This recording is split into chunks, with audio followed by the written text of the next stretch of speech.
All right, so it looks like we're recording. So this, Nathaniel, I believe this would be our third video meeting, if that's correct. If we're counting the pilot, yes. Yeah, and that's potentially something we'll discuss this time, sort of what to do with those previous materials. If those are something that should be archived, if we should start after sort of a more formal announcement from there. But with us today, we have Jeff Rice from our publisher from Enculturation, Intermezzo. So we are going to chat a bit about things like what platform potentially we could use to aggregate project materials together in a way that they can be collected, but then also open to outside collaborators. And then some questions about structuring this project and potentially ways to get other people involved with it. Is that appropriate, Nathaniel? Did I forget anything? That sounds good. Okay. Yeah. So I guess the first thing would be that question of platform. We're kind of curious to get your thoughts about a service or a platform potentially where we could do the things we need to do. And we're thinking probably like video chats, some way to have a draft that can evolve as it goes, and then potentially a way to collect other sort of meta material, readings or links that are relevant. Do you have thoughts about that? So the one I thought might be a good fit, I think I gave Nathaniel an account on, I don't remember if I gave both of you, was Manifold, which is the open source publishing platform that comes out of the University of Minnesota Press. Mm-hmm. We haven't done anything on it, but I have a local install here at Kentucky, and we can mirror it onto Intermezzo without any problem. The Intermezzo servers are not robust enough as they are currently constructed to host certain kinds of more complex platforms. So we can't do Scala, we can't do Manifold. Kevin has some limitations on what he can do, but here at UK I don't have those limitations. I have really good crew. So I thought it does allow for the annotations, the interactions. There's still a lot of it I don't even know about yet because I haven't had a lot of time to play with it. But I think it could be a good fit for what I understood you were trying to do. Mm-hmm. Mm-hmm. Yeah, I mean, I think we're certainly willing to, give it a shot, in part to kind of figure out how this tool functions, because I mean, of course, part of what's at stake in the content, the actual subject matter that we're looking at is precisely this question of relationships between humans and non-humans, specifically digital services, right? Looking at us as collaborators in different ways. So, part of that could be the affordances or the capabilities, or however you want to frame this, the agency, although it's a fraught term, of this as a tool. So I have no problem, shaking out with a new tool. Yeah, I mean, I think there's actually benefits of doing that, and even the fact that this meeting is also a thing that we're recording and discussing is I think suggests something of our own interest in this project. Is that any of these decisions or steps along the way that somehow make a particular kind of collaboration more or less possible, as Jeremy says, is to a certain extent what the project is itself about. So essentially anything that will become an issue is interesting to us. So picking a platform that the three of us are sort of vaguely aware of but not particularly competent in is, at least for me, what makes it the attractive option.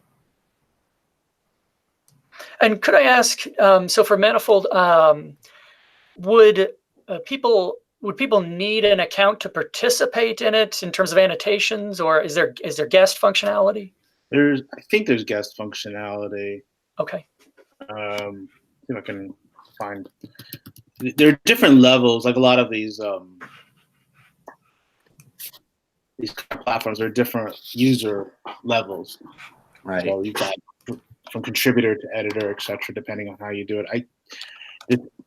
I'm not, again, I got interested in it because Nathaniel was here when Doug talked about it at the publishing event, Network Publishing, and he introduced it there. I think it's really robust. You can look at some examples online too. We can play with it on our install until you're ready to go live with it. Trying to think. I'll look for some examples. I think it can. Okay. I think it can, Yeah. but because it looks like the one that I'm the invitation you shared is it's like even when I go look at it, I'm in admin mode, so there appears to be different modes. They're different. Now I don't know. Maybe you do have to register to comment. Maybe you'd want someone to register to comment. I don't know. That's something you have to think about.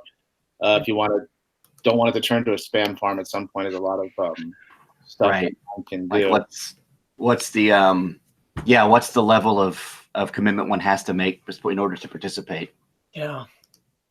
But it's built for I know it's built for user interaction and annotation. Okay.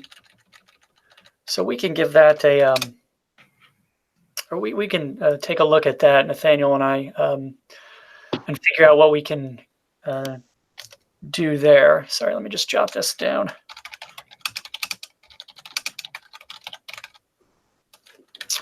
Okay, I think those were the main sort of platform questions I had. And, like with a lot of these, I suppose probably the best thing is just to get into it, and then we'll figure out, are there limitations? And if so, how are we going to deal with those things? One of the other things we wanted to talk about, and I guess we kind of alluded to this at the beginning of the chat, is I guess the question would be called publicity. One thing we were hoping for is I think the ideal form of this project would be a form of sort of peer review in progress, right? Where other folks would be contributing, perhaps pointing us towards resources. Hey, have you guys considered looking at this or that kind of thing? So in order to get that kind of interaction, and maybe that's idealistic because you do have to consider sort of what's the incentive for other people, but to even have that kind of interaction, we'd need some form of publicity that this is going on. And so we were kind of trying to figure that out. What can we do to publicize, to make people aware that this project is going on? We have, we can do things ourselves, but we were curious, what the publisher might think about, ways we can make people aware that this project is happening. Well, it's a challenge. I mean, that's a good question. Have you ever participated in these kind of things before? Not like this. I mean, one of the things I think that is interesting about this project is it seems fairly novel. I mean, of course, people collaborate in these ways, but a lot of times there's not a full archive of it as we're shooting for with this, and also this ability to contribute to it as it goes. So I'm not too familiar with projects that are doing precisely this. And I think historically, I've seen a lot of these kind of projects where people want annotations and want to have review as they're going along. And I was originally a part of a project like this, actually, where the authors were encouraged. I think at least once I've been part of a project where authors are encouraged to comment on each other's work. I mean, like any of these things, participation can be low. Yeah. And it's with academics, there definitely has to be some reason for them to want to participate in your project, for sure, and want to comment. And it may be, beginning with your colleagues in different universities, etc., that you think would like inviting them specifically. Mm-hmm. Obviously, you can put it on all the groups online and see how people respond to it. It's a tricky proposition, I think, getting the user participation part as robust as you may like it to be, and not just a comment here, a comment there, and then it goes silent for 6 months. Yeah, I think in part that's our hope with these sort of video sessions, is that can be a way that we can invite people in. And we were actually chatting earlier about what we were actually calling these, right? Are they guests? And I had been in my notes using the term consultants. But the idea of maybe even the idea that they're not simply contributing sort of comments here and there on drafts, but that they're actually sort of brought in for, like an interview like this, where they're kind of more present, and they maybe feel like there's more. They now have sort of more purchase on the project than just sort of, adding in some comments. You want to include video comments, video interaction. Yeah, I think that there'll be a component where there's, they can look at drafts and look at notes, but the potentially, every other week, whatever the schedule might be, we'll kind of identify potentially some issue that we're having, or maybe some, we want to use a particular, right? So let's say we've been talking about the ways in which the project might use something like cultural techniques or actor network theory, right? Are there people we could bring in as like consultants in those areas where we could sort of say, here's our project. How do you think it might intersect with your own research thing? So rather than sort of them coming in to comment on our project, we're bringing them in to speak about their own area of expertise. Mm-hmm. And then we kind of pick up from what they're saying, how we then might take up what they're doing. So then you'd have to invite people. Yeah. Yes. Yeah, and that was one thing, as Nathaniel says, we were thinking about it, are these consultants or guests in a similar situation like this, where we've identified, areas we think their expertise can be of assistance. And so we can, prep them in advance, sort of, this is what we'd like to talk to you about. Would you mind having this video chat with us for a little bit? And then, there is potentially a different kind of investment where, annotations can sometimes feel, as you point out, you don't necessarily have a lot of purchase. You could just be sort of throwing things in there, whereas something like this might be, appealing to, we need your particular expertise. The investment is a half hour of video chat where, you can tell us from my perspective, here's what would apply. So you're going to crowdsource your project. Yeah. In a sense. So one of the things, we have sort of a list of people that we think would, their expertise would be relevant. As we go, we're probably going to identify more people, but certainly we were going to be appealing to you in terms of, here are sort of the things we're thinking about. Do you know people, or do other folks know to whom we should speak? Right. Yeah. Do you want to do a call for participation, or do you just want to target people and have them and then say, would you like to participate in this? Here's some material we'd like you would look at, and then you would participate in a chat on the material. I think it certainly could start that way. And I think that's also connected to the public than peer review. What? And then you're making public peer review, basically? Yeah. Yes. Yeah. But not just peer review. What I don't know is, to make it a public video of kind of a peer review collaboration. I'm not aware of another project like that. I mean, the textual annotations as we go along, like when Matt Gold did that, the Digital Humanities book, that's how it was done. Yeah. But it was, all the authors were peer reviewing each other, I guess. So there's that. And I think seen other projects and who else did a project like that? Someone else where there's comments, not a lot of comments went through the project, but this would be like, you have videos where people are invited to talk about what they just read and comment on it. And have a conversation. So it's even less peer review. It's actually sort of more, I mean, to a certain extent, there's sort of two ways of framing it. I mean, one is like, actually do this for us. but there's a sense in which you're not being brought in to comment on something that we've already done. You're being brought in to shape what it is we're doing and will do. So it's not peer review in the sense that peer review almost always happens after the fact. And this is actually like, after we talk to somebody, the project might become very different than it was before we talked to them. And so I think that then at least the expectation, the hope would be, is then they see what the buy-in is, right? They're not being brought in to thumbs up, thumbs down. Right. They're being brought in. You want people to come in and say, you didn't cite this or cite that. You want a conversation. Yeah. And that will have a kind of profound effect, so that whatever we end up producing is sort of, like, it might be, hard to actually trace who's done what. And in the similar way in which, right, the kind of overall project, right, our interest in this notion of a mechanical Turk, right, I spent the last couple of weeks reading about the original mechanical one. And what's really interesting about it is, because it was kind of a a half automaton, half magic trick, right? The whole thing is designed to hide who's doing what, right? So that whenever the machine plays chess, it's unclear, right? It's not a machine. So I like the idea that whatever this project ends up being, it will become similarly difficult to. But I think that's what we can offer contributors, is that they're not really being brought in to kind of vet the project. They're being brought in to kind of participate in the project. And then I think the videos can also function, particularly I think if we, at least the first however many we do, will be invitation based. Those can also become promotional materials for the project. You make public what you're doing in progress and hope that other people will want to be involved. Yep. Particularly if we get, interesting, compelling, I was about to say notorious people involved early on, right? It'll develop some. That would help. I mean, for the project.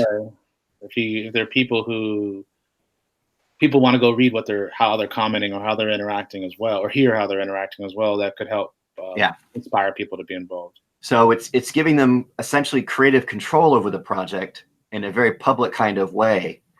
And then at least early on, potentially inviting people that we know might draw in other people. And then potentially, then opening it up so that we might end up talking to people that we hadn't even planned on talking to, which would add yet another layer of distributedness to the project. Right. Because I think in part, although we can identify people, the value potential would be getting people that we wouldn't think of, right? I mean, perspectives that wouldn't be in line with our thinking. And, this might also raise some questions that, Nathaniel, I don't think we've talked explicitly about because the project's still in development. Things like, credit, like IP issues of, if you're participating in a video chat, are you then a co-author? Or, do we set up some kind of tier system of, we're the principals and then, people who did video comments and people who were contributing annotations on the way, to try and trace those notions of contribution, but still have a fine-grained notion of contributing in different ways. Yeah. I wonder even if the roles within, once we explore what Manifold makes available, right, is it maybe even the language of Manifold in terms of how we might organize people could even be language that we could borrow. But I think your instinct to go PI and, who's the principal investigator, whatever, more like a kind of, the ways that kind of scientific reports get written up, but with sort of layers of authorship is, in the humanities, you kind of have co-authors and you might have a first author, but you don't really have a kind of tiered kind of that marks the ways, when and how someone contributed to the project.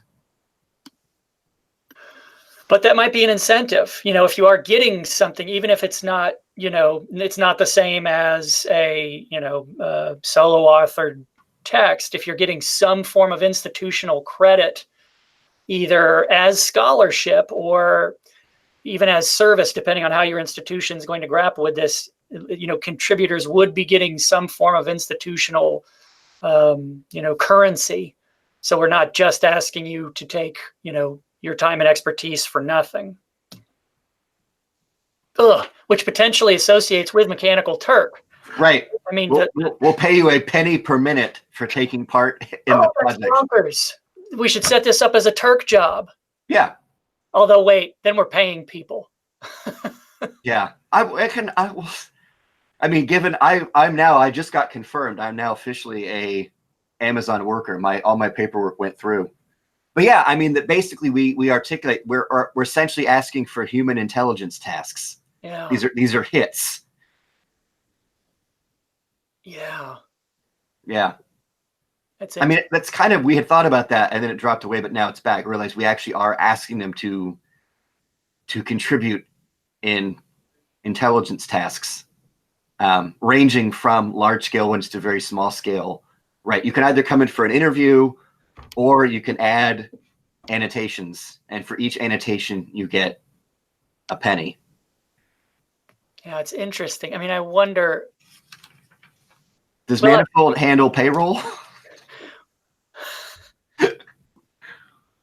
we'll have to think about this because, I mean, the notion of currency now becomes relevant.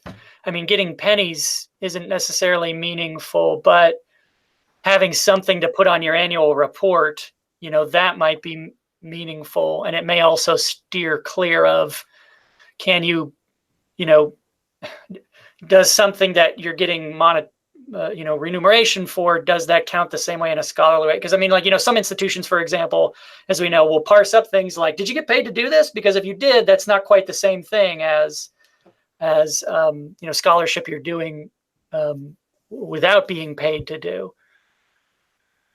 It is interesting, though, this question of incentive and currency. Right. I think these projects can have a lot of difficulty getting participation.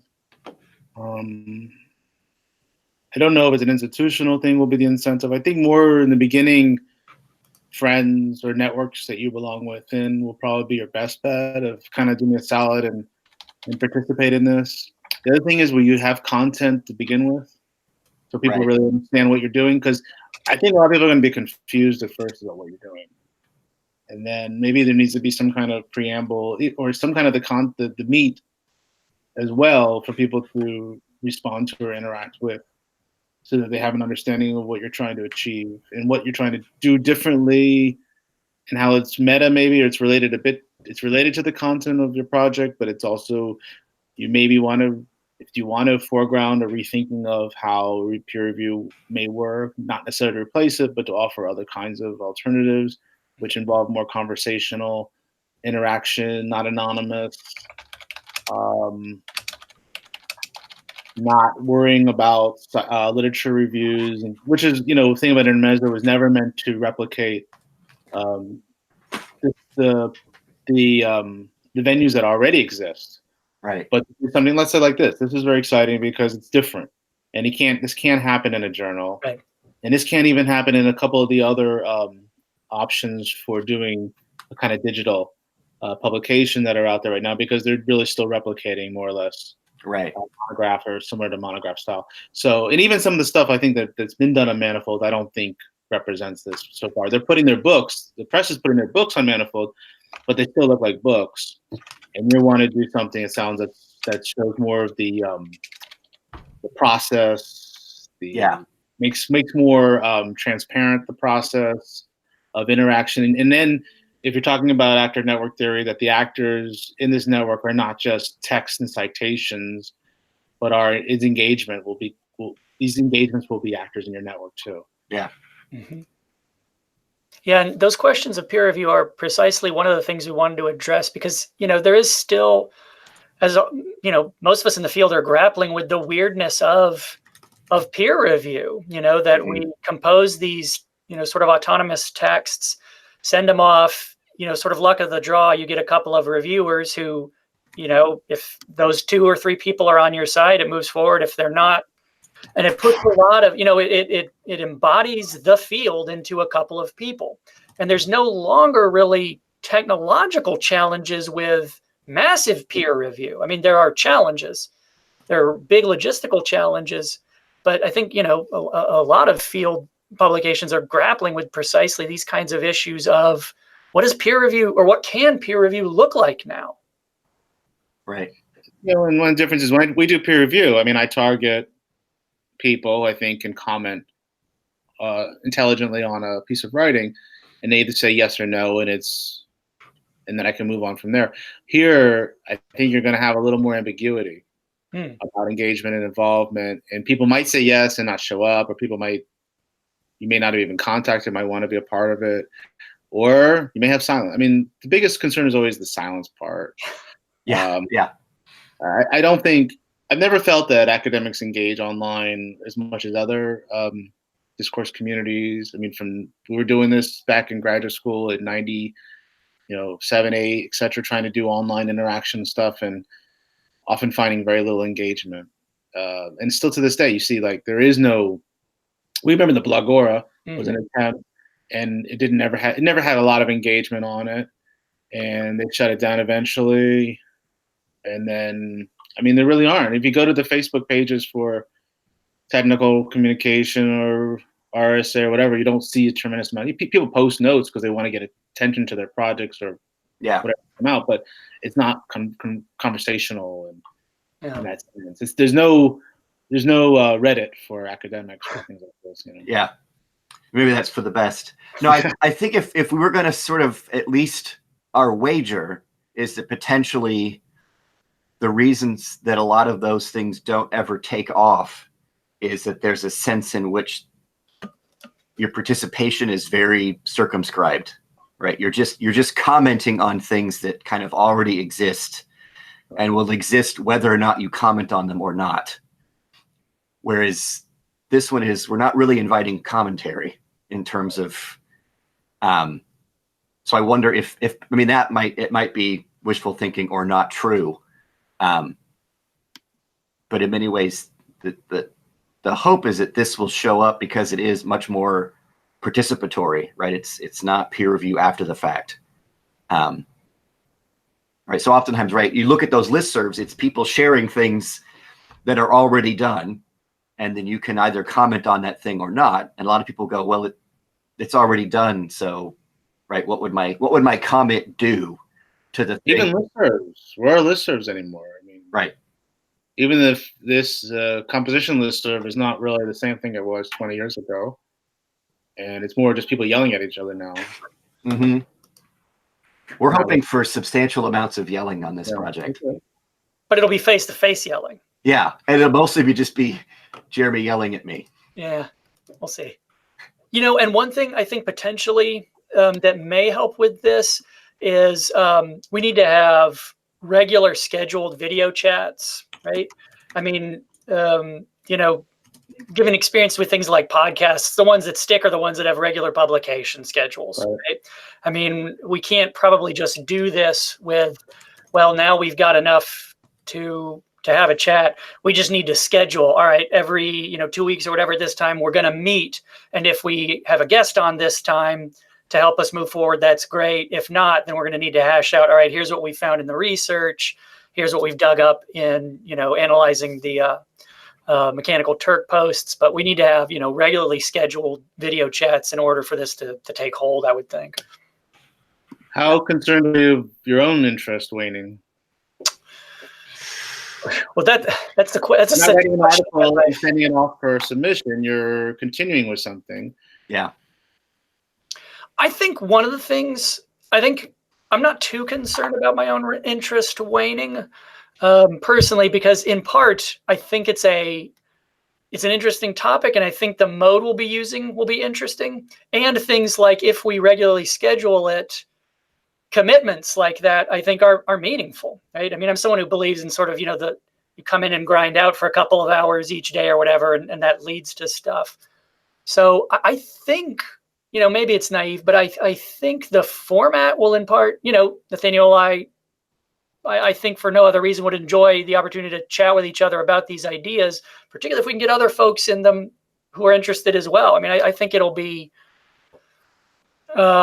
interesting.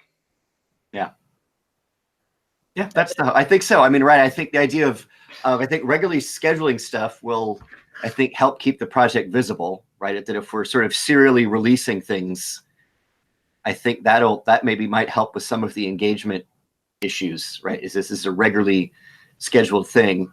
But I think also, like, knowing in 2 weeks that we'll be chatting with somebody, I think might sustain the interest. And it may be that figuring out how to sustain interest is another meta aspect of the project, right? Will it be in 6 months? We'll have to have one of our video sessions will just be the two of us trying to get excited about this project again, right? That itself might be a useful aspect of the project, right? The work of sustaining this, not just at the level of participation and collaboration, but at the level of our own engagement in it. I mean, I'm not saying we're going to have like video diaries, like I want to quit and, tearfully looking into the camera. But I think the issue you raise can be incorporated into what the project is in part about. Yeah. I mean, if you did weep into the camera, that would be good video. Yeah. I mean, there is something potentially in documenting the collaborative process which is not necessarily always smooth, right? I mean, part of this potentially is sort of not demystifying, but I mean, documenting when you work with others on these kinds of projects, so much of that gets elided in finished products, right? You spit out a paper at the end. It doesn't show you, oh, halfway through this, we realized we were completely in the wrong direction. And, I had to figure out, what do we do now? Do we quit? Is there a way forward? Potentially documenting that kind of stuff would have its own archival value. Yeah. And then we could have cliffhangers. Yeah. Right. The idea that the project might split and it will have to divide up who gets what contributors in the breakup. I'm already planning a heel turn where I just burn all the files. I go into King's Landing. Anywho. Yeah. Okay. So where are we at? What are we doing here?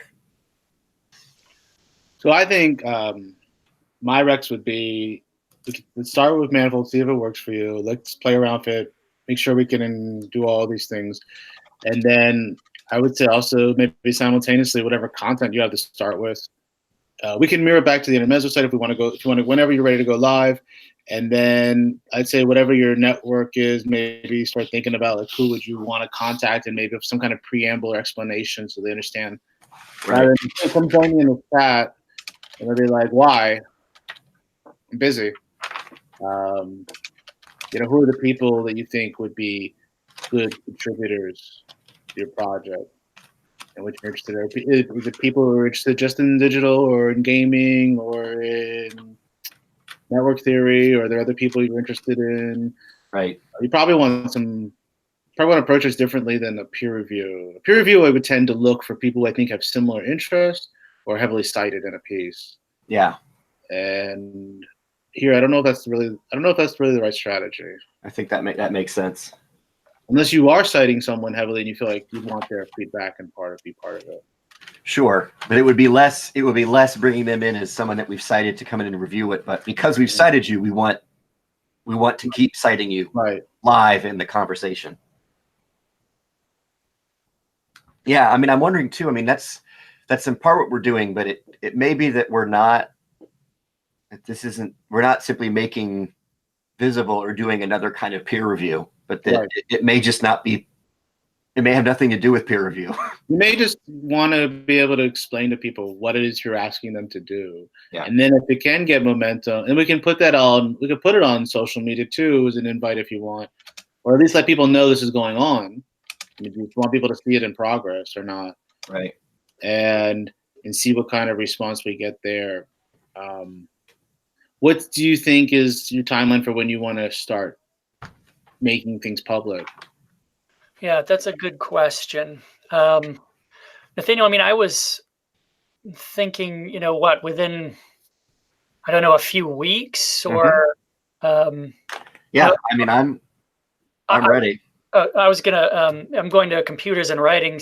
And it's part of my presentation is about this. So, I mean, I certainly wanted something to talk about. Here's what we're doing.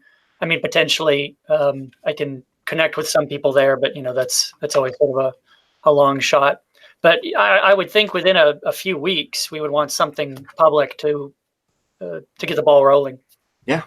No, the semester's ending, and I just got an email saying my summer class is officially canceled. So I have less money than I thought I was going to have, but I have more time. So summer is difficult.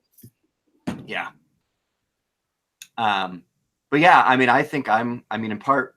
We were meeting with you, I think, is going to serve, at least I think this is what I imagine. I think Jeremy too, as a kind of catalyst. You're our first stranger we've brought on board. So I think it's adding it's a catalyst for, I think, getting it going. And you may then definitely want to focus, because you know how people are in the summer, and some people check out completely. Some people feel they don't want to do anything because they go by 9 months regulations. So it may be people who are closer to you who would feel that you're already in the kind of same network. Yeah. I mean, on my end, I'll try to move faster then to see about getting things set up better, because I can still work long. I can still work when I go abroad, but I'm going abroad in July for a month, so I'll still have access and all that. That's not a problem. But I But might be eating falafel and hummus most of the time. So that's fine, and I'll be jealous. you'll see the pictures, I'm sure. Absolutely. I'll give you a hard time, but it's only because I care. It'll just be on a longer time. I'll be on a 6-hour time delay. Yeah, but maybe that gives us maybe something to shoot for. Is that by the Jeremy, time? where do you live again? I'm sorry. Jeremy, where do you live? I'm in Wilmington, North Carolina. Oh, so we're on the same time. So 6 hours with you and 7 hours with Nathaniel will be different. Yeah, but that might even give us a kind of that working with you, getting it all set up, that maybe having it all sort of set up and ready to go with a few things on there, so that that will kind of be launched and have some momentum by the time you head overseas.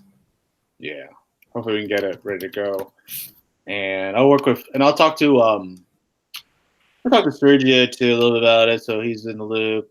We'll see, because if there's still going to be a text to be right. There's still text. Mm-hmm. Yeah. Think about any kind of design issues there, but he can be helpful too in making sure we get all this. He's got access to the manifold. He hasn't, I think, had time to really play with it either. So none of us have spent a lot of time playing with it. And there's also could be a possibility I'll get more insight, because the manifold crew, you apply and then they come, if they agree with you, they come to you and give you better training. So I might get more training and using it directly from their crew. Okay. Waiting to hear from them if they're going to come down to Lexington and give us more training on it. But yeah, I'm looking at, they've got these. So I'm on this page where it lists, I'll send the link really quick. Actually, let me just share this screen real quick.